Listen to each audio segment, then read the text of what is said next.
Eco sensitive zone प्रत्याहार और नीलगिरी बौड़ गड़िया रास्ता निर्माण दाबी में आंचलिक कृषक मंच पक्षर नीलगिरी रास्ता रोक सह विक्षोभ प्रदर्शन। उपजिलापाल जरिया मुख्यमंत्री को दाबीपत्र।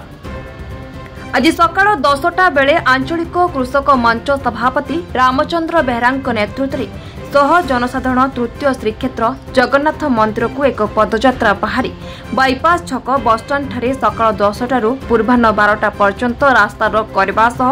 विक्षोभ करा।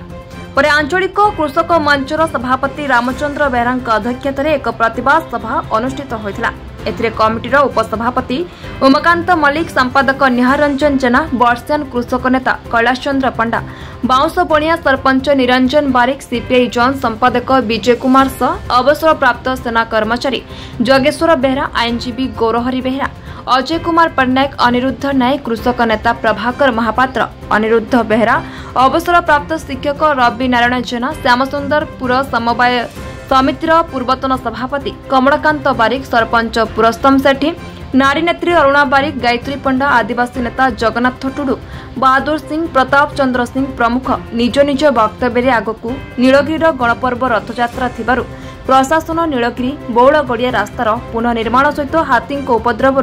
अंचलवासी सुरक्षा प्रदान कराଯାଉ ବୋଲି दाबी करथिले। उक्त रास्ता रोक और विक्षोभ में प्राय 500 ऊर्ध्व लोक सामिल थे। पर सभापति नेतृत्व में एक टीम उपजिलापाल कार्यालय उपजिलापाल अनुपस्थित सहकारी जिलापाल रंजन सेनापति को मुख्यमंत्री उद्देश्य एक दाबीपत्र देते।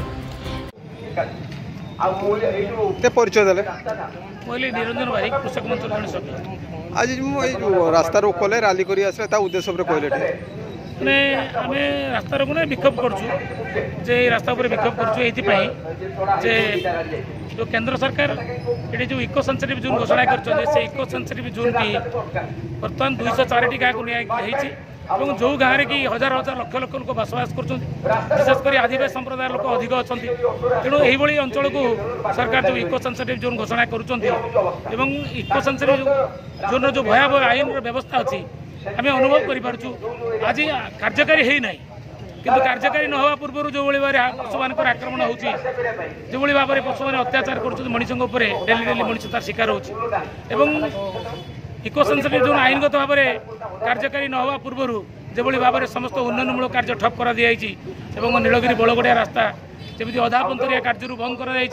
टेंडर होती सरकार पैसा देती पुणी सरकारी चिठी आसपंकर काम बंद कर ये जो गोटे अगणतांत्रिक पद्धति चली व्यवस्थाटा यहाँ को आम विरोध करुँ एक आईनगत भाव में कार्यकारी हो कथा को आम दाबी करुँ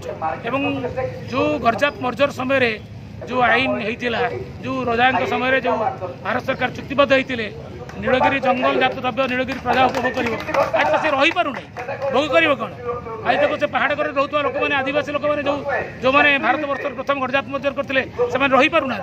जो मैंने बासच्युत हो जाती जो सरकार व्यवस्था नौ आम कहूँ संविधान जो व्यवस्था अच्छी संविधान को कार्यकारी करूँ आईन गंडी भर कार्य करूँ 2013 मसीहार जो जमी अधिग्रहण आईन कार्यकारी करूँ पुलियार सीमा निर्धारण करूँ तापर जा इको सेंसिटिव जोन को करने को चेष्टा करूँ हाथी रखिले जंगल रखु मनुष्य जनबसती हाथी न रखु यही कथा आम सरकार निवेदन करूँ आशा करूँ सरकार को परिवर्तन करेंगे ना ये आंदोलन चलो जिते पर्यटन एक कथा रही सरकार आंदोलन। Nilgiri Prafulla Kumar Mahanty report B news.